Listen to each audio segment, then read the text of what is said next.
The season is well underway now, and as such, we've seen some amazing work from many teams, coaches, and players. So, before things get any deeper, now is the perfect chance to hand out some premature accolades to the deserving parties. Let me present you guys with this trophy here. Oh. There you go. Oh. Get it down below. Here we go. Here we go.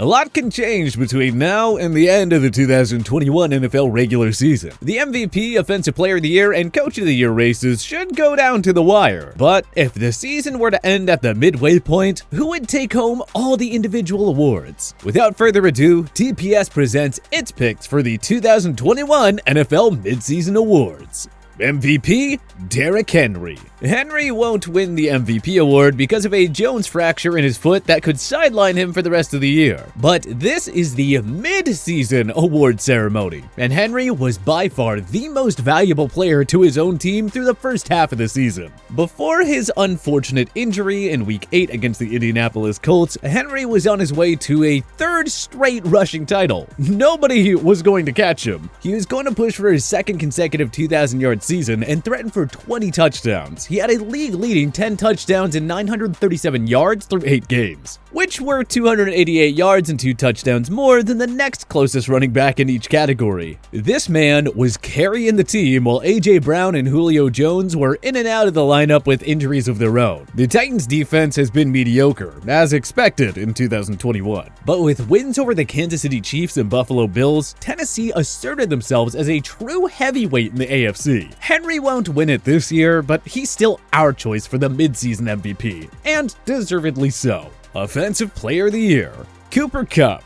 This may be the toughest award to predict. Henry was obviously in the running. Deebo Samuel, Aaron Rodgers, Tom Brady, Matthew Stafford, Kyler Murray, and Josh Allen also deserve recognition. But we ultimately settled on Cooper Kupp, who has put up historic numbers in year 1 with Stafford tossing him the ball. Thanks to the expanded 17-game schedule, Kupp has a chance at breaking Calvin Johnson's single-season record of 1,964 receiving yards, which he set in 2012. As noted by ESPN, Kupp became the first player in the Super Bowl era to rack up at least 900 receiving yards and 10 touchdowns through a team's first 8 games. If Kupp continues this ridiculous pace, you have to think NFL voters will happily give the Offensive Player of the Year award to a non-QB for a third straight year. Kupp and Stafford have LA buzzing, as this unstoppable duo has the Rams in prime contention to win the Super Bowl at SoFi Stadium this year.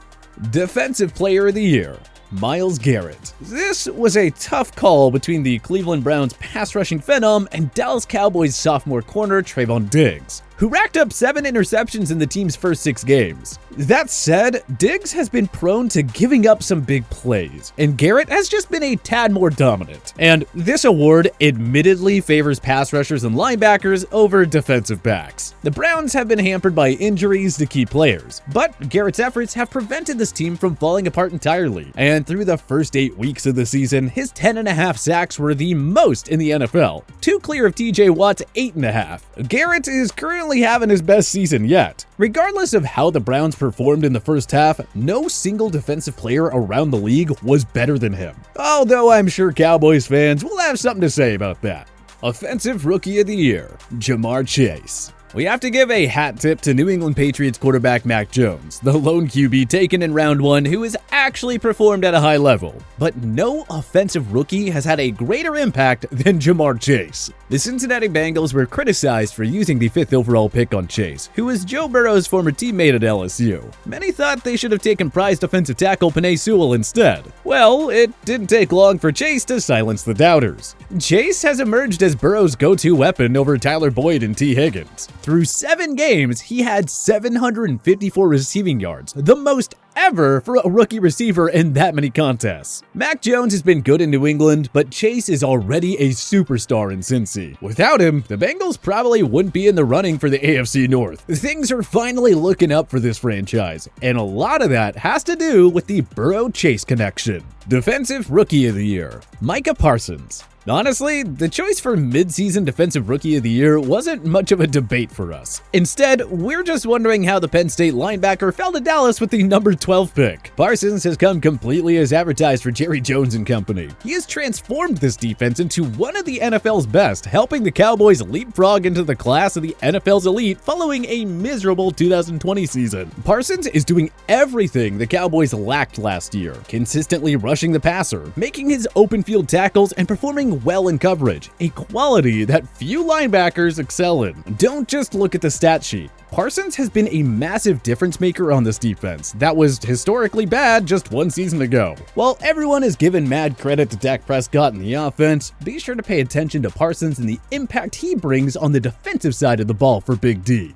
Comeback Player of the Year, Dak Prescott. The face of the Cowboys franchise suffered a brutal ankle fracture in Week 5 that abruptly ended his 2020 season. Without Prescott, the Cowboys crumbled and finished with an utterly disappointing 6-10 record. Obviously, an injury as gruesome as Prescott's ankle fracture will always lead to concerns about a player's future. Well, it took Prescott little time to show the football world that he was back to full strength. He racked up 403 yards and 3 touchdown passes in the team's Week 1 road loss against the defending Super Bowl champion Tampa Bay Buccaneers. His hot start continued when he tossed at least 3 touchdowns in 4 consecutive games from Week 3 to 6 before a calf injury sidelined him for the team's Week 8 contest against the Minnesota Vikings. In Dallas's Week 6 overtime win against New England, Prescott torched the Pats for 445 yards. This is the most a Bill Belichick coach Patriots team has ever allowed in a game. And believe me, the Pats coach has played against a lot of great quarterbacks. And yes, he's helped make this team a legitimate contender to win the Super Bowl.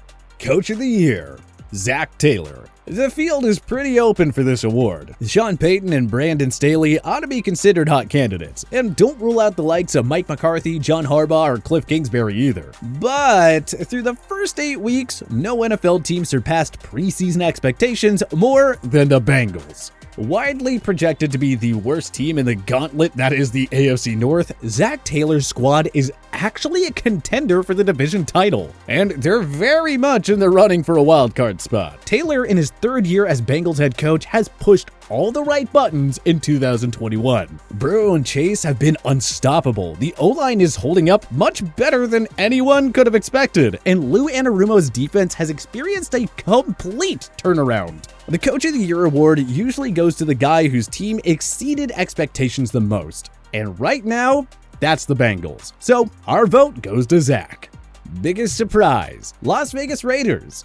The Raiders looked poised for mediocrity yet again after another uninspiring offseason. But they came out hot with a 3-0 start, picking up wins against top AFC clubs in the Baltimore Ravens and Pittsburgh Steelers to open the season. The Raiders have been a surprise for a variety of reasons. Derek Carr is having perhaps his best season yet, even though the O-line lost 3 pieces in Gabe Jackson, Trent Brown, and Rodney Hudson in the offseason. Josh Jacobs has been a solid contributor as well when healthy, while 3rd-year wideout Hunter Renfrow is enjoying a productive campaign. More impressively, the Raiders defense went from horrible in absolutely every major category to, well, near middle of the pack in every category. Gus Bradley's impressive work with the group cannot be stressed enough. After John Gruden resigned following his embarrassing and disgraceful email scandal, folks expected the Raiders to just fall apart and return to mediocrity. But they played even more inspired football under interim head coach Rich Bisaccia. Now comes the hard part for the Raiders though, and that's keeping up this high level of play for the second half. Can they do it?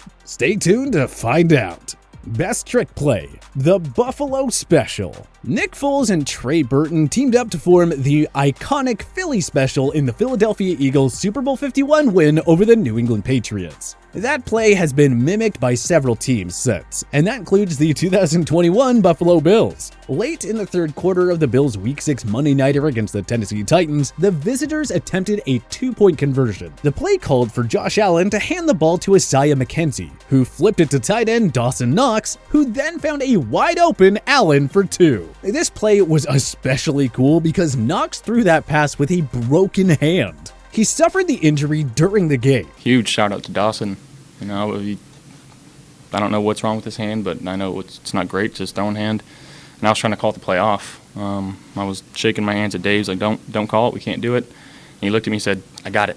I'll get it to you. So to, again, put your body on the line like that and grit through it. That was a big-time play, and, that's awesome when a teammate is willing to do that, and that's why we love them. Most hilarious blooper. Failed jersey swap.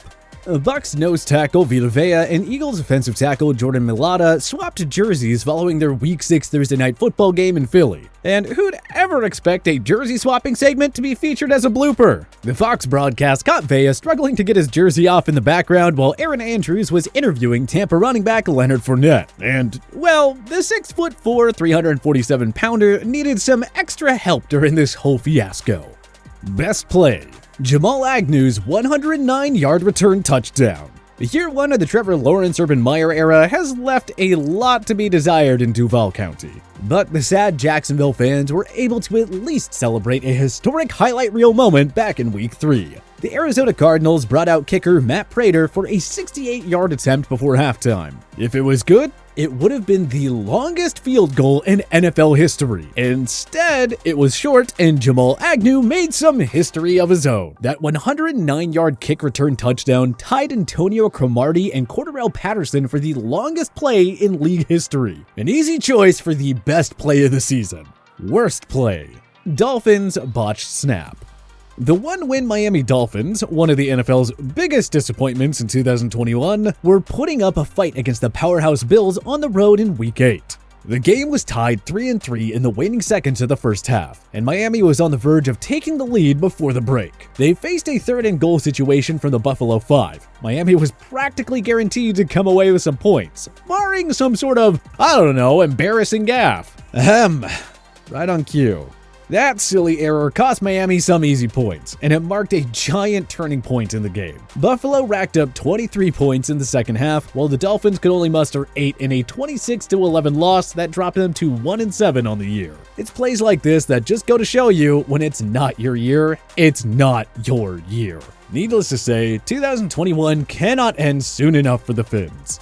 But what changes would you make to our 2021 NFL Mid-Season Award picks? Join us in the comment section below. If you like this video and learned a thing or two, clicking the like button helps out a ton. And hey, we appreciate it. If this is your first time coming around to TPS though, subscribing is a great idea because we put out videos like this every single day. But as always, thanks for watching and we'll see you guys next time.